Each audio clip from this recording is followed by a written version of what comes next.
This video is late, and I apologize. Welcome back to So You're Interested In, the show where I break down an artist's discography in order to give you, the viewer, the best possible jumping off point in order to get into their catalog. On this installment, we're going to be diving into the deep catalog of the indie rock group Pile. Forming in Boston in the early 2000s and then eventually moving to Nashville where they currently reside, Pile has been described as your favorite band's favorite band. While they typically stick to their indie rock, post-hardcore, and post-punk sound, the band is definitely not opposed to branching out either. Each of their albums is an adventure, as they really do try their hand in as many styles as they can. They are incredibly impressive for that mindset alone, and then on top of that, they also create some songs that are second to none. As per usual, I'm going to be recommending 2 albums and 3 individual tracks so you can start your trek into Pile, but I'm going to get this out of the way up front when I say that you should absolutely be doing a full marathon of their catalog if you truly want to get into them. Each album has its own flares and identities, so I really do think that just plowing through all of them will give you a good sense of what you like. But for those with a little less time on their hands, let's break down their catalog like we always do, starting off with the albums.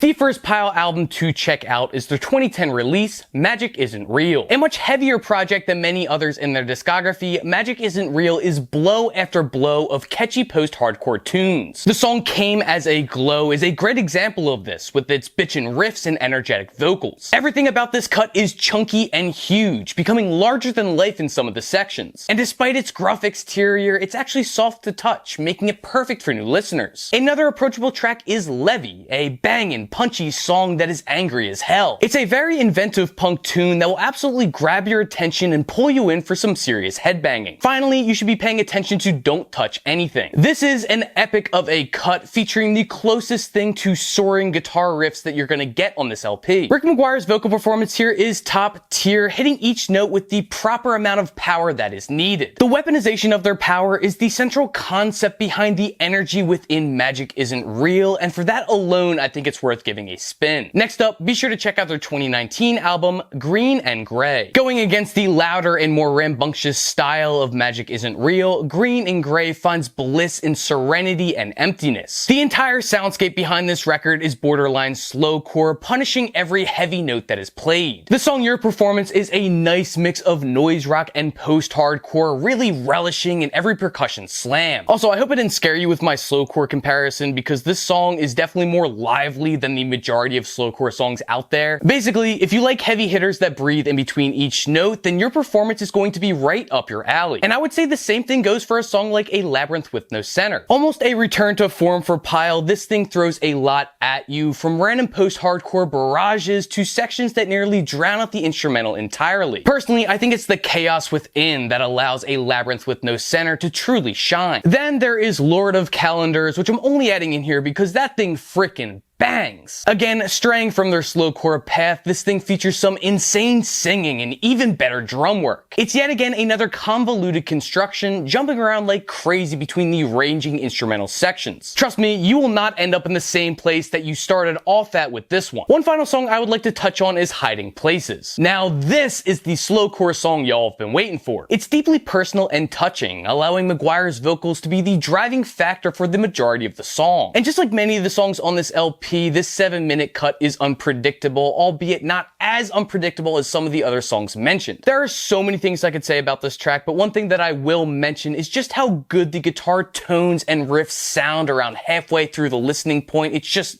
so good. Alright, I just spent way too much time talking about Green and Gray, and if that means anything to you, then you probably already know you should be spinning this thing as soon as this video ends. And just like that, all of the albums are wrapped up, so now, it's track time.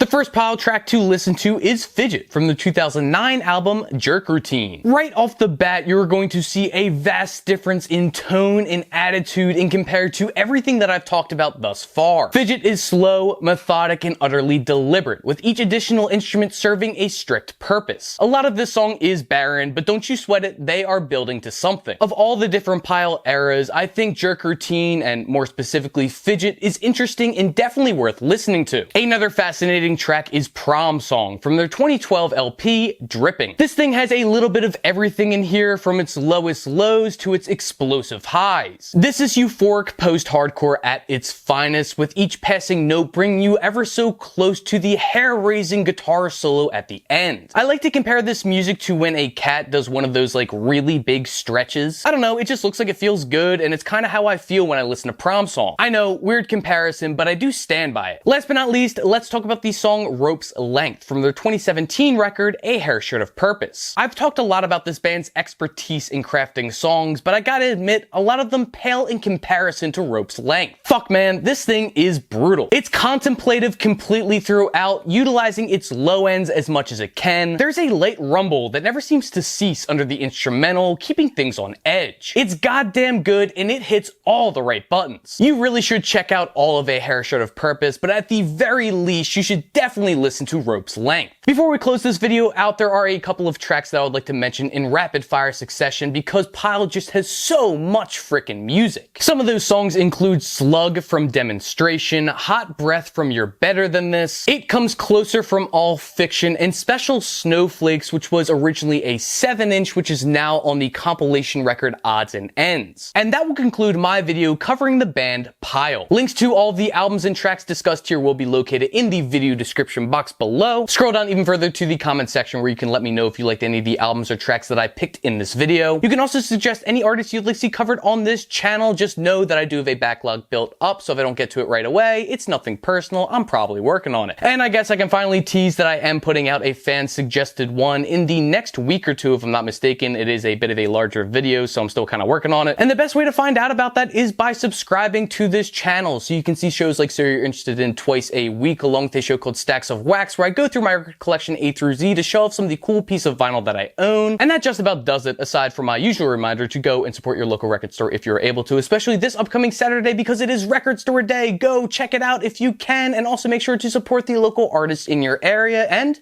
well, until I see you next time, happy listening.